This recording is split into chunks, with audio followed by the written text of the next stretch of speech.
A very good morning to you all, ladies and gentlemen, and welcome to this edition of the Press Insight. We'll be bringing you the latest headlines that took place today morning, and also in the newspapers and on social media. We start off from Egypt today, where we read Egypt's foreign prime minister on Julius Nyerere Dam opening. This great edifice reinforces shared political awareness. Prime Minister Dr. Mustafa Madbouli delivered a speech Saturday on behalf of His Excellency President Abdel Fattah el-Sisi at the inauguration ceremony of the Julius Nyerere Hydroelectric Dam and Power Plant, a project implemented by the Egyptian Consortium of the Arab Contractors and Swedi Electric in the United Republic of Tanzania. Madbouli began his speech by expressing his pleasure at being present in the sisterly United Republic of Tanzania once again to participate on the direct instructions of His Excellency President Abdel Fattah el-Sisi in the inauguration ceremony of the dam. The Prime Minister continued his speech saying, "This great Tanzanian dam has now become a reality. This magnificent dam, whose construction has been completed and which is now operational, stands before our eyes today as a testament to the strong will of the Tanzanian people and the considerable technical capabilities and expertise of Egypt.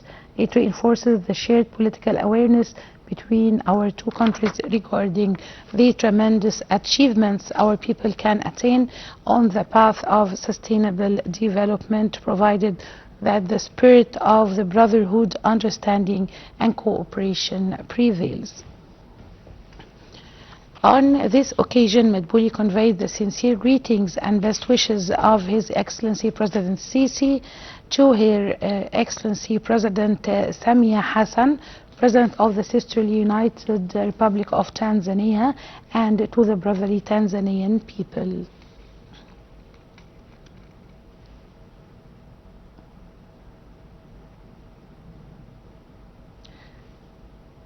And to shed more light on this headline and the other headlines, we are very delighted to have with us over the phone Dr. Monica William. She's an international relations expert.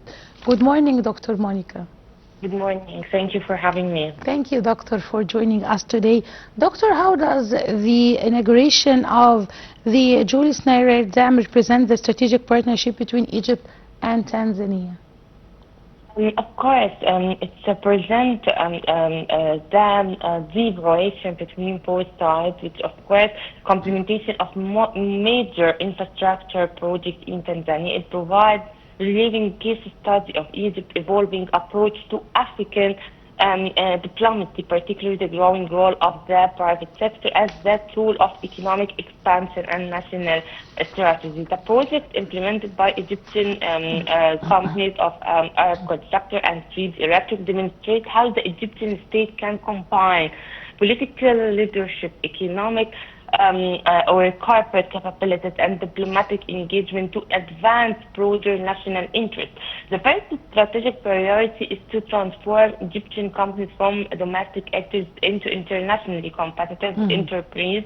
The participation of Swedi and Arab contractors demonstrates Egyptian expertise in construction, electricity and engineering and infrastructure, which can, of course, export it to major African markets. Yeah. And for the Egyptian side, this has direct economic value because successful overseas projects can increase exports of overseas and services, generate foreign currency revenues, and create opportunities for Egyptian suppliers and strengthen the international petition of Egyptian companies. The second priority is to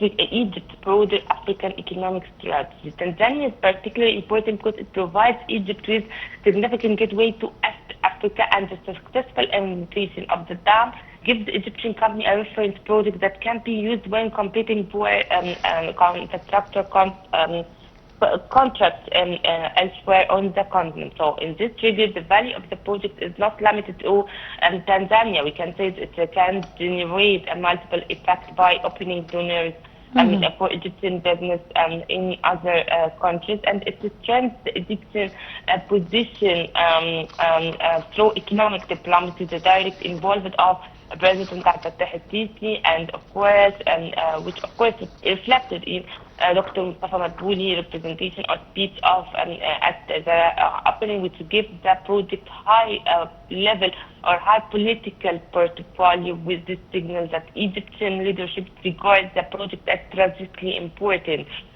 for Tanzania. Yeah.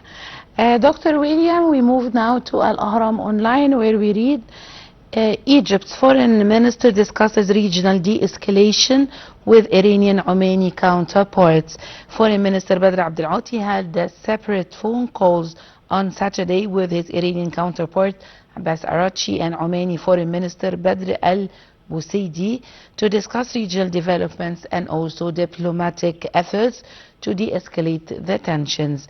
In his call with Araghchi, Abdel Ati discussed efforts to create conditions for de-escalation and to return to the diplomacy, including the Oman-Iran negotiations and efforts to resume implementation of the Memorandum of Understanding signed by the United States and Iran on the 18th of June 2026 to reach a comprehensive and sustainable agreement that addresses outstanding concerns and strengthens regional security and stability.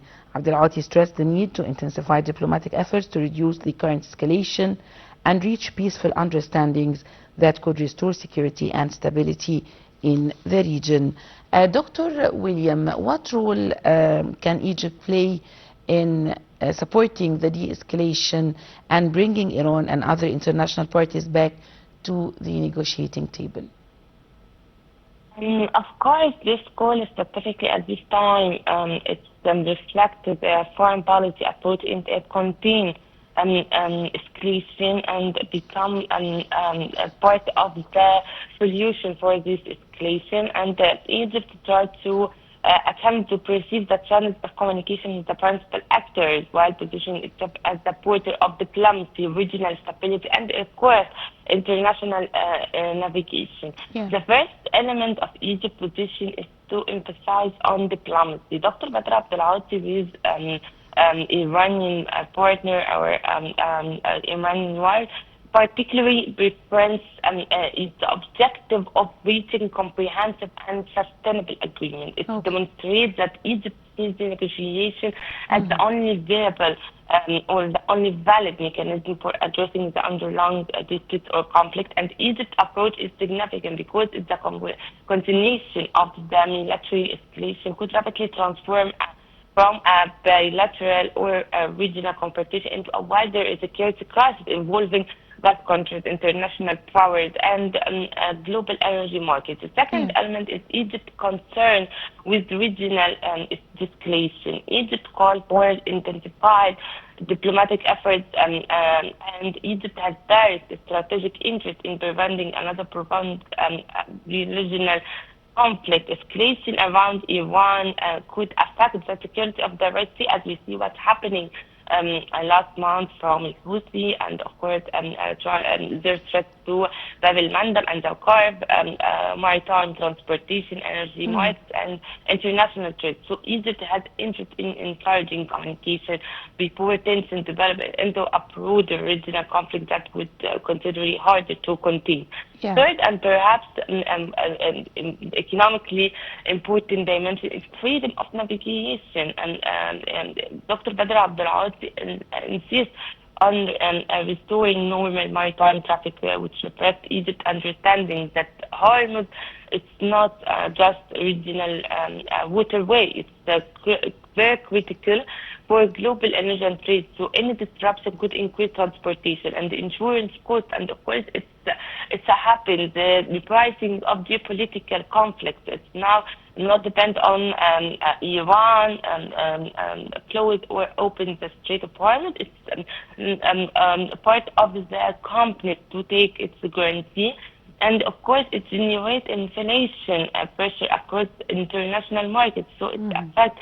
And of course, Egypt communication with Iran and Oman is very important. Oman historically played an important mediating role between Iran and Western countries, while Iran remains a central actor in any regional security equation and its main, of course, actor in this conflict. So maintaining dialogue with both sides, Egypt avoid adopting a purely confrontation position Yes, or of course, tries to Dr. facilitate. Monica, we're moving now to the other news from the Egyptian Gazette. Egypt, Greece, foreign ministers discuss Lebanon, Sudan, and regional tensions. Foreign Minister Badr Abdelati and his Greek counterpart discussed developments in Lebanon and Sudan during a phone call on Saturday, as the two sides stressed the need to support the political solutions and avoid further regional escalations.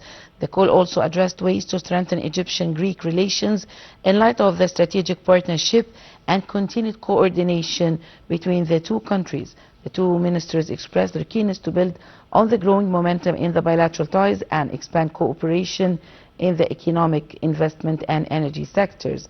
They also praised the trilateral cooperation mechanism between Egypt, Greece and Cyprus, and they voiced their intention to further coordinate with the framework to serve their common interests. How important, Dr. Monica, is the Egyptian-Greek strategic partnerships so far in addressing the growing regional challenges?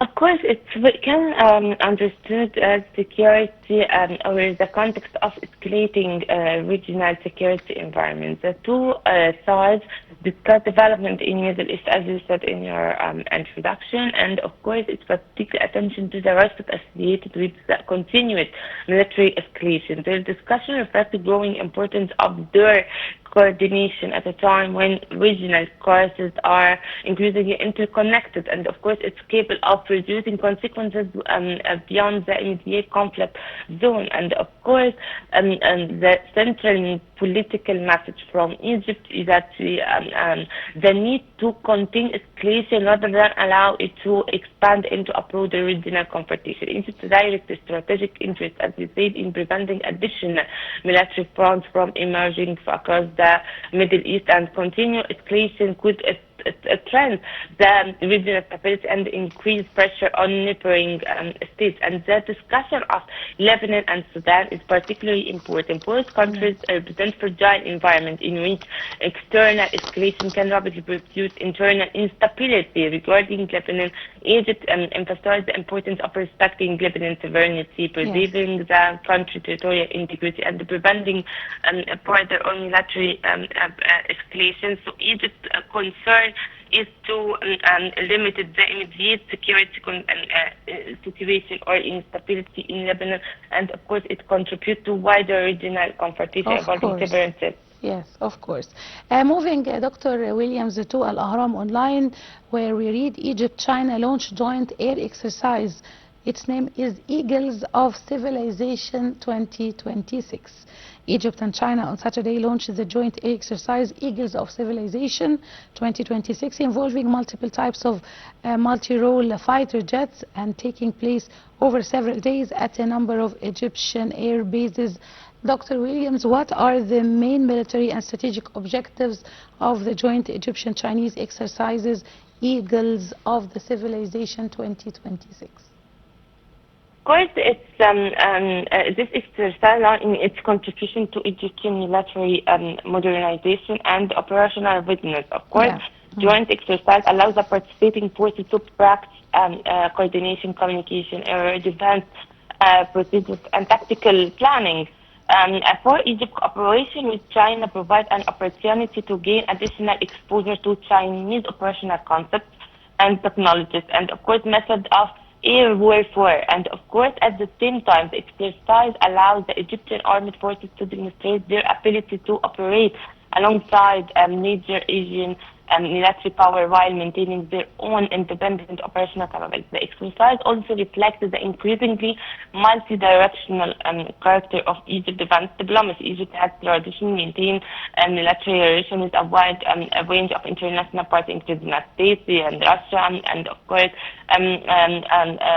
European states. Cairo now try ease cooperation with China, which would interested as part of diversification strategy And of course, Egypt needs to perceive strategic autonomy by avoiding extensive dependence on any single external partner. It's part of Egypt's tactical or Egypt approach regarding its international relations or foreign affairs. So it expands its option in training, technology, and military cooperation and defense procedures. Of course.